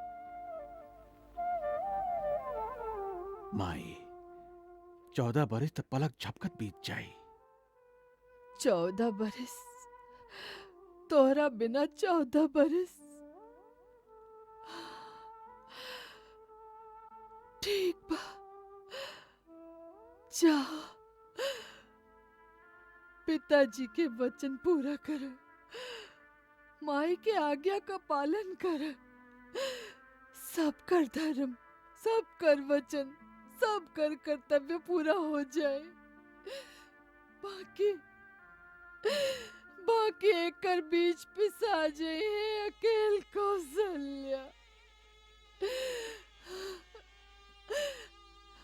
14 बरिस ले तो हार बाट देखत देखत ही आँख पथरा न गइल। तो हार बाट जोहत यदि प्राण बच गइल तो 14 बरिस के बाद तोरा देख ले। माई,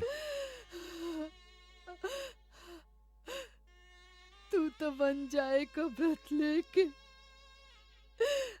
माई से विदा मांगे आ गइल बड़ा। ई नहीं के जानत कि विदाई के संगे संगे तू माई के प्राण मांग लेला। माई के प्राण मांग लेला राम। माई, माई, माई, सीता, सीता, हमार बच्ची, हमार बिटिया। ये का हो रहल बा? सब सुख संपत्ति, माता पिता सबके त्याग के हमार राम मन में वास करे जा रहल बा। तोरा कैसे समझाए हमार बच्ची कैसन प्रलय का घड़ी आ गइल बा। पति के विदा करे के घड़ी आ गइल बा हमार बच्ची। हम सब सुन चुकल है, हम सब जान चुकल है। सीता, यही खातिर हम अब ही आपसे विदा मांगे आई है। सीता, कहवा जेबू? जनकपुर अपन पिताजी के पास? नहीं नहीं, हमार बिटिया हमें वहाँ के रह जाए। हमरा के छोड़ के मत जा, हमरा के छोड़ के मत जा। तू हमरे पास रहबू, तू हमरे पास रहबू। हम जनकपुर जाए खातिर नहीं के कहत है माई। जब हम टोली में बैठ के विदा होत रहली तब माई कहले रही अब जनकपुर से तुहार कौनो नाता न रहल। हम तो बस स्वामी के संगे वन जाए खातिर आपसे विदा मांगत हई।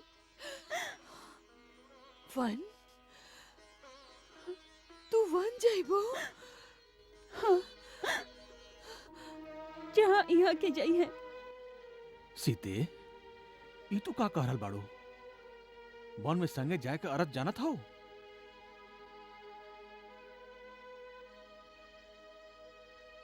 हमरा खातिर आपके साथ ही सब कुछ बा। फिर अनर्थ और ही अनर्थ जाने के हमरा का जरूरत बा? तोरा अनुमान नइखे सीते।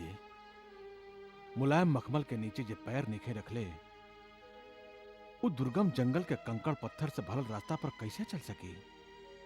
विषैला नाग, हिंसक बाघ, भयानक राक्षसन से भरल भीषण जंगल में तू कैसे रह सकतो? जैसे सीता के नाथ रही हैं, हमार प्रभु संगे रही हैं, तो हमरा ओरी आंख उठाबे का साहस के कर सकी? उ भारी दुख के तू कबो देखले नइखो सीते।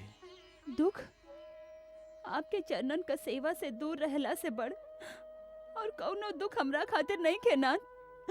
जैसे बिना जीव का देह, बिना पानी के मछली, वही तरह बिना रघुवीर का ई जान की एको पल जी ना सकी। भावना के आवे के चलते आगा पीछा नइखो सोचत।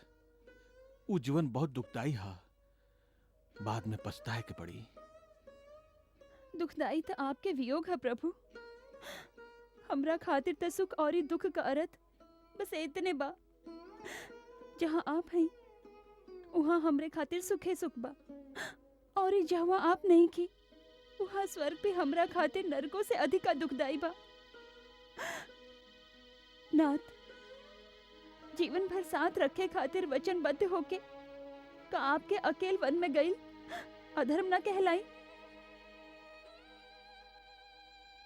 हे आर्य श्रेष्ठ, आपन धर्म के संगे हमरा भी आपन धर्म निभाए के अवसर दीही। माता पिता भाई बहन सगरे नाता पाछे रह जाले, खाली स्त्री ही हमेशा आपन स्वामी के साथ निभाए ले। माई, माई यहाँ के समझाई ना कि हमरा छोड़ के ना जास। राम, तू हमरा अभी स्त्री के धर्म बतलावत रहला कि स्त्री के सब सुख पति के चरणन में होला। फिर उस सीता खातिर वो आदर्श, वो धर्म दोसर कैसे हो सकेला?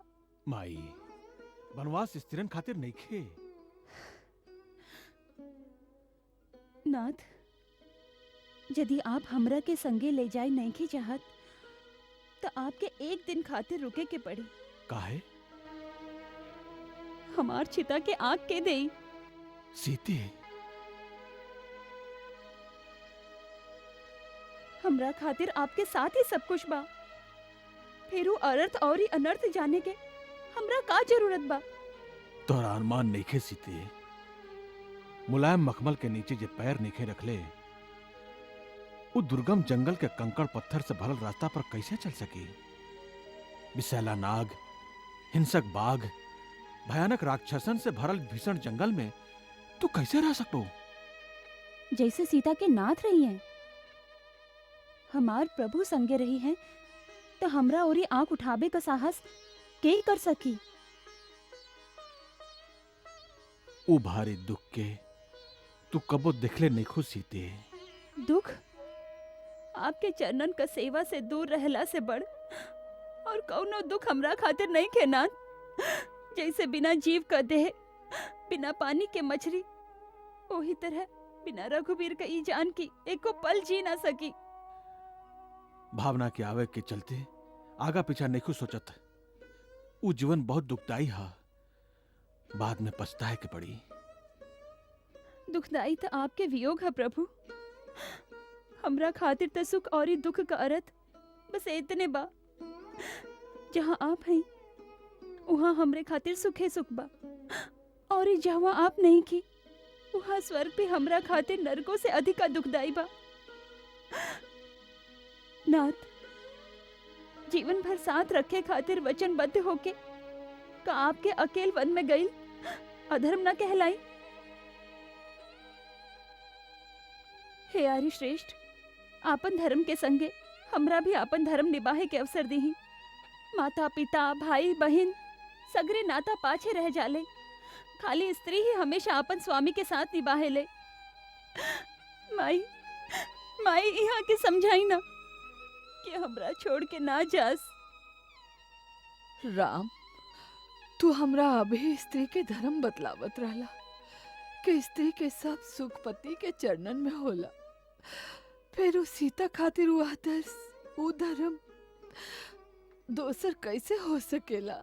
माई, वनवास स्त्रीन खातिर नहीं खे। नाथ, यदि आप हमरा के संगे ले जाए नहीं की चाहत तो आपके एक दिन खातिर रुके के पड़ी। काहे? हमार चिता के आग के देई। सीते,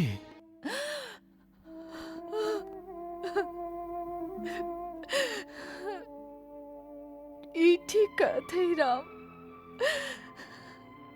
अगर सीता के प्राण के रक्षा चाहत हवा तो इनका के अपने साथ ही ले जा। हम अकेले रह ले। ठीक बा सीते, चले के तैयारी करा। भैया भैया भैया भैया, ये हम ही सुनत हई का ऐसा छा के कई के कहला पर महाराज आपसे राज छीन लेलन। लक्ष्मण, माता कैकेयी के कैकेयी कह के कब से पुकारा के सीख लेला तू? आप बोलाई उनका के माई, हम ओ कुल घातनी के माता ना कहब और हम ये अन्याय भी कबो ना होके देब। भैया, हमारी धनुष केवल शोभा के वस्तु ना है, हमें धनुष से महाराज के चतुरंगिनी सेना के अकेला सामना कर सकीला। लक्ष्मण, महाराज का समझलन कि राम बड़ा विनयशील हवन, वो चुपचाप सब कुछ सहन कर ली है। उनका नहीं के मालूम कि राम के नाम पर मर मिटे वाला लोग चुप ना रही हैं। सारा जनता विरोध कर दी और फिर जनता का भी क्या आवश्यकता बा? उनकर दास लक्ष्मण अकेला ही महाराज और उनकर पूरा सेना खातिर पर्याप्त बा, और भरत भी आ गिला ना तो उनका के भी छठी के दूध याद करा दे। चुप रहा लक्ष्मण, अनर्गल बात मत करा। आप बीच में मत पड़ी भैया। अन्याय सहना क्षत्रिय धर्म के विरुद्ध है। शत्रु वार करे और क्षत्रिय होकर उत्तर ना दे, ई ओकरा वीरता पर धिक्कार बा।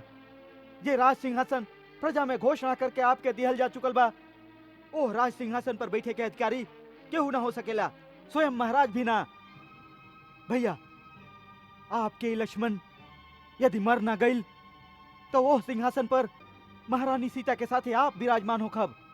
महाराज दशरथ और उनकर चहेता भरत दोनों आपके दरबार में हाथ जोड़ के खड़ा रही हैं। वाह वाह, कितना सुंदर चित्र बा। पिता हाथ बांध के सामने खड़ा बाड़न और पुत्र अपना पत्नी के साथ आसन पर बैठल उनका के आज्ञा दे रहा बा। आकाश से उतर के देवता भी अहिए ए दृश्य के देखे खातिर कि अयोध्या में मानव सभ्यता कितना उन्नति कर ले बा। परंतु जब पिता ही अपना आचरण से गिर जास, आपन धर्मात्मा पुत्र के एक स्त्री के कहला पर। बस कर लक्ष्मण, बस। यदि तुहार अतना ही नीच विचार बा तो तू हमके भैया कहल छोड़ दा, और आज के बाद हमके अपन मुंह मत दिखाइया। भैया, ये आप का कहत हैं? हम आपके बिना कैसे जीवित रहब? भैया, आप हमार भगवान हैं। आपके साथ केहू अन्याय करे, आपके साथ केहू अत्याचार करे के बात करे तो हम कैसे चुप रही? ई तो से के कह देलस कि हमरा पर कोनो अन्याय हो रहल बा हमरा पर कोनो अत्याचार हो रहल बा? ई सब बात जे तू कहला अत्याचार ऊ हा जे तू अपना बड़ भाई पर कर रहा हुआ और अपना पिता पर कर रहा हुआ। पिता पर? हाँ, पिताजी पर। उनका पीड़ा के समझत अड़ा, जानत हो कि उनका समस्या का बा? जानत हवो कि उनका जैसन धीर पुरुष इस समय कौना धर्म संकट में बाड़न। जे स्त्री मोह में फंसी ओकर यह दशा हुई। उनकर संकट स्त्री मोह नहीं खे, उनकर संकट बा धर्म। हाँ, धर्म।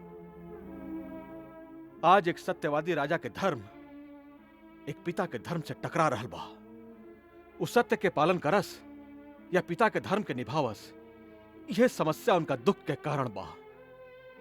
एगो राजा केहू के वचन देलस कि जे मांगा ऊ देव, और मांगे वाला वो वचन मंगलस जेकरा से राजा के अपन सबसे प्रिय पुत्र के बलिदान करे के पड़ा था। यदि वो वचन के तोड़स तो ना केवल वो अपना यश का नष्ट करिए, बल्कि संपूर्ण कुल के कीर्ति के कलंकित करिए।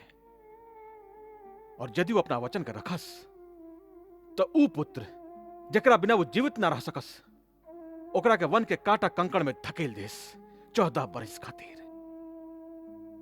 लक्ष्मण, तू उनकर पीड़ा कहानी का समझत। उनकर अवस्था आज ओ घायल शेर की तरह बा जे कोनो शिकारी के जाल में फंस गइल बा। और ऐसन असहाय शेर पर तू अपन तीर चला के अपन वीरता दिखावल चाहता। धिक्कार बा ऐसन वीरता पर। ऐसन धर्मात्मा पिता के बारे में ऐसन सोच के भी तू पाप कैले बड़ा, जगर प्राश्चित हमनी सब के करे के पड़ी। हमनी सब के करे के पड़ी। उनका यदि अपना धर्म की चिंता ना होती ना, तो आज वो इतना दुखी ना होती।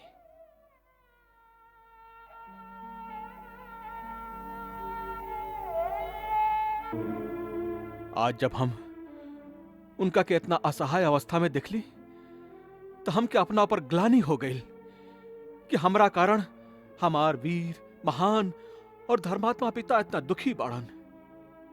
हम अपना कर्तव्य निश्चित करे में एक पल के भी देरी ना कैली। कहे कि पुत्र होके के नाते हमार एक ही कर्तव्य बा कि हम उहे काम करी जेकरा से उनका सत्य, उनका धर्म, उनके प्रतिज्ञा के क्षति ना हो, बल्कि उनका कीर्ति बढ़े, उनकर यश मलिन ना हो। लक्ष्मण, हमनी जैसन पिता केहू के बड़े भाग्य से मिलेलन, परंतु यदि केहू के पिता दुराचारी भी होखस, भले संसार ओकरा के त्याग देस, तब भी पुत्र के धर्म है कि वो अपना पिता के भगवान की तरह पूजे। कहे कि पिता मनुष्य के प्राणदाता होला। लक्ष्मण, जे पिता के भक्ति ना करे, देवता तका स्वयं भगवान भी होकर पूजा स्वीकार ना करस। भैया तका माता कैकेयी के अन्याय के हम चुपचाप सह ली। हम माता कैकेयी के दोषी नहीं मानत। भैया। हाँ लक्ष्मण, बचपन से लेके आज तक माता कैकेयी हमनी के कितना स्नेह, कितना दुलार देले बाड़ी, वो भुला गया। वो तो निश्चल प्रेम के एगो ऐसन पवित्र नदी है जेकरा में सदा स्नेह के लहर उठत रहेला। ऐसा निश्चल पवित्र प्रेम के नदी एक दिन में कैसे सूख गई, ये हमरा समझ में नहीं आवत। संसार में बहुत से अनहोनी बात ऐसन होला जे मनुष्य के समझ में ना आवे। अकस्मात एक दिन कोनो भूकंप आवेला जे मनुष्य के जीवन को उथल पुथल कर देला। ऐसन समय केहू दूसरा के दोष ना देवे के चाही, ओकरा के दैववश मान के, आपन प्रारब्ध मान के स्वीकार कर लेवे के चाही। आज जे हो रहल बा ऊ होनी करवा रहल बा। ई विधना हा जे माता कैकेयी जैसन स्नेहमय और पुण्यशिला स्त्री के ऐसन बुद्धि दे देलस। यदि होनी हा तो हम होनी से भी नहीं हारल चाहत। वीर के पुरुषार्थ के परीक्षा ऐसा ने आपत्ति काल में होला। आपत्ति काल में केवल वीरता के ही परीक्षा ना होके, मनुष्य के धर्म की भी परीक्षा होला। लक्ष्मण, वीरता केवल शस्त्र उठावे के ही ना कहल जाए। कबो कबो शस्त्र ना उठावल भी परम वीरता के निशानी होला। रख दई धनुष और हमरा गैला के पश्चात राजा भरत के सेवा में धारण करिया। आपके गैला के बाद एकर का अर्थ बा? यदि आप बन जाइब तो हमहू संगे चलब। ना लक्ष्मण ना, वनवास हमके मिलल बा, तोहके ना। हमके इका भैया, लक्ष्मण के आप कब से अपना से अलग समझे लगली? आप ही तो कहले रही जहां राम वहां लक्ष्मण। आप ही तो कहले रही लक्ष्मण हमार दोसर अंतरात्मा हवन, जे भोग राम भोगी है वो लक्ष्मण भी भोगी है। लक्ष्मण, भरत शत्रुघ्न भी एजा नहीं खन। गुरु, माता पिता, सगा संबंधी एवं परिवार के लोग इस सब के सहारा दी। भैया, हमार तो गुरु, माता, पिता, सगा, स्नेही केवल आप हैं। हमार धर्म, कर्म, गति, सदगति सब कुछ आप में निहित बा। आपसे अलग तो हम कबो अपन कल्पना भी नहीं की कैले। क्रोध के आवेश में आके यदि हम कबो कोनो अनुचित बात कैले हो खपता हमके क्षमा करी भैया। इतना कठोर दंड हमके मत दी, हमार त्याग मत करी, हमके अपना से अलग मत करी भैया, हमके अपना से अलग मत करी, हमके अपना संगे ले चली। लक्ष्मण, हम तो के अपना संग ना ले जा सकी। माता सुमित्रा का कही है? सुमित्रा माता का कही है ई तू नहीं खा जानत रघुनंदन। माई, हमके वन जैसे मत रोकी है। वन या नगर से तोहके काले बेके बा। तोहरा खातिर त जहां राम बाड़न ओहवे तोहार अयोध्या बा। यदि सीता राम वन जात हवन त ई अयोध्या में तोहार कौनो काम नहीं खे। माई, आज तू हमार मस्तक गर्व से ऊंच कर दिलू। बाकी हमके तोहरा पे तब गर्व होई जब 14 बरिस के बाद हम ई सुनब कि तू आपन बड़ भाई की सेवा में कौनो त्रुटि न कैला। आज से हम न सीता तोहार माता है और राम तोहार पिता। ई सूत जास त पहरा दिह, ई खालिस और यदि कुछ बच जाए त खइह। इनका राह के कांटा आपन आंख से चुनिह। अतना सेवा करिह कि सीता महल के सब सुख भुला जाएं। लक्ष्मण, इतना याद रखिए, संसार में सेवक के धर्म सबसे कठिन धर्म है।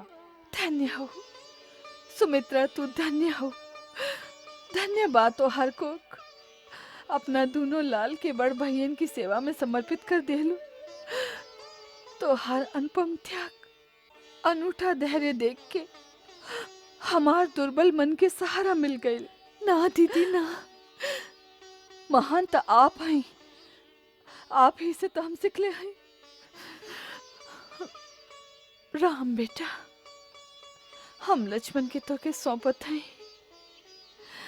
सुमित्रा और उर्मिला के धरोहर हवन, जैसे लेके जाता रहा वही तरह हमके लौटा दिया। माई, आप चिंता मत करें। लक्ष्मण के हम अपना प्राण से भी अधिक सहेज के रखब। ना उर्मी ना, भैया के बात के आभास भी ना होके के चाहिए कि तू हमरा संगे जाइल चाहत हो, फिर वो हमके भी ना ले जाइए। देखा, हमके वहाँ सेवा के धर्म निभावे के बा, हम वहाँ तुम्हार देखभाल ना कर सकब। आप हमार सेवा करी, ओकर आवश्यकता नहीं खे। हम तो ऐसे चलल चाहत हैं कि हम आपकी सेवा कर सकी। जब थक के कुटिया में आए तब चरण सेवा करब। लक्ष्मण जब थक के कुटिया में आई है तब ना। सुन लू ना माई के आदेश, दिन भर सेवा करिया, रात में जब प्रभु सूत जास तब पहरा दिया, तब फिर कुटिया में आवे के समय ही कहाँ मिली। ए समय हमनी दोनों के कर्तव्य बड़ा कठिन बा। हमके प्रभु के सेवा करे के बा और तोके माता कौशल्या के। हाँ उर्मिला, जेकर पुत्र और बहू दोनों वन में चल जास ओकर मन के दशा का हुई। उर्मी, केवल तू ही उनका के अपना सेवा और स्नेह से जीवित रख सकेलू, ना तो 14 बरिस तक ना जी सकी हैं। हम माता कौशल्या के जीवित रखे के उत्तरदायित्व तोके सौंपत हैं। एगो और प्रार्थना बा, जब हम वन में जाई तो तुहार आंख में आंसू ना होके के चाहिए।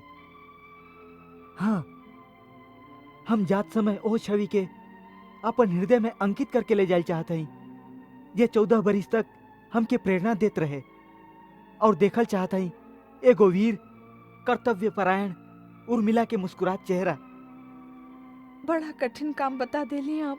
हम जानत हई कि उर्मिला कितना बड़ बलिदान देहली, ए बात के केहू ना जानी, परंतु तुहार लक्ष्मण जानी है जो नासू संसार ना देख पाई। लक्ष्मण ओ हसवन के सदैव ऋणी रही है उर्मी।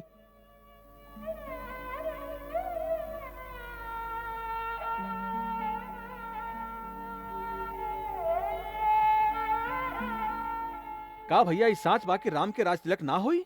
ना होई। हाय हाय, ई कैसन अनर्थ हो गईल। भैया विधाता ही विपरीत हो गेलन, अमृत देखा के विष दे देलन। अरे भैया ई काहे नहीं कहत कि बुढ़वा राजा के बुद्धि भ्रष्ट हो गईल, भ्रष्ट। कहाँ राम के बिना कवर ना घोटात रहे और अब केकई के कहला पर बुढ़ऊ बनवास दे दिलन। अरे भैया ई तेरिया चरित्र जे ना करवा दे, बाप रे बाप। एक के रात में सब उलट पुलट कर देलस। राम के देश निकाला और भरत के राजगद्दी। हो न हो, एकरा में भरत के भी मिली भगत बा। अरे कुटिल चाल माई के जाल में फंस गलन और उनको कलंक लागी, वरना राम जी तो उनका प्राण से भी प्यारा रहन। अरे भैया राम तो सबके प्राण के प्यारा हवन। अयोध्या के दुलारा राम जब यहाँ ना रही हैं, तब फिर के रही अयोध्या में। चला चल जाए राजमहल में। हाँ हाँ चला चला चला। हम सब पता कर लेली। राम बनवास जाए खातिर बिल्कुल तैयार बाड़न। संग में सीता और लक्ष्मण भी जाता रहन। साचो? ई रास्ता के पत्थर अपना आपे दूर हो गई। ई लक्ष्मण बड़ा उपद्रवी रहे। हाँ। ई देखा हम सब तैयार कर ले हैं। ई कहा? ई जोगिया के वस्त्र बेचारे कहाँ ढूंढत फिरे हैं, हम सब इकट्ठा कर ले बानी। ई तो तू बड़ा उत्तम काम कइलू मंत्रा। आ गईली। ओ गुरु माता पधरले बाड़ी। धन भाग हमार। रानी के कई ई का अनर्थ करत हो। कोना कोना से एक ही स्वर गूंज रहल बा कि राम के बिना अयोध्या अयोध्या न रह जाई, विधवा अभागन समान हो जाई। फिर कवन अयोध्या नगरी पर राज करवाइबो भरत से। औरी का भरत एह कुटिल अनीति से खुश हुई है? काहे ना हुई है? उहे त राज करे जोग बाड़न गुरु माता। जौना डाल पर बैठल बाड़ू ओही पर कुठारा घात करके जीवन भर पछताए के सिवा औरी कुछ हाथ ना आई। हमरा हाथ में का आई और हमरा हाथ से का जाई, एकर विचार आप यदि ना करी त उत्तम होई, अन्यथा हमके शिष्टाचार के सीमा लांघे पर विवश होके के पड़ी। अत्याचार के सीमा पार करे वाली नारी तू का शिष्टाचार जनबू? याद रखा रानी के कई, संसार में लोग जब जब सौतेली माँ के क्रूरता के उदाहरण दी तब तोहरे नाम ली। कभी कौनो माता पिता अपना कन्या के नाम के कई ना रखी। हाँ बिल्कुल ठीक कहली गुरु माता। और केहू एह नाम रख भी ना सके। कैकई एक ही भइल बाड़ी, कैकई एक ही रही।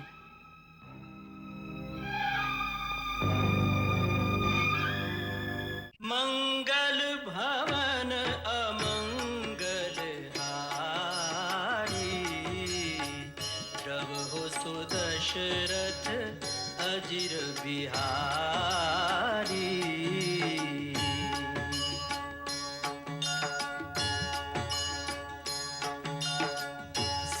सीताराम चरित अति पावन, मधुर सरस अरु अति मन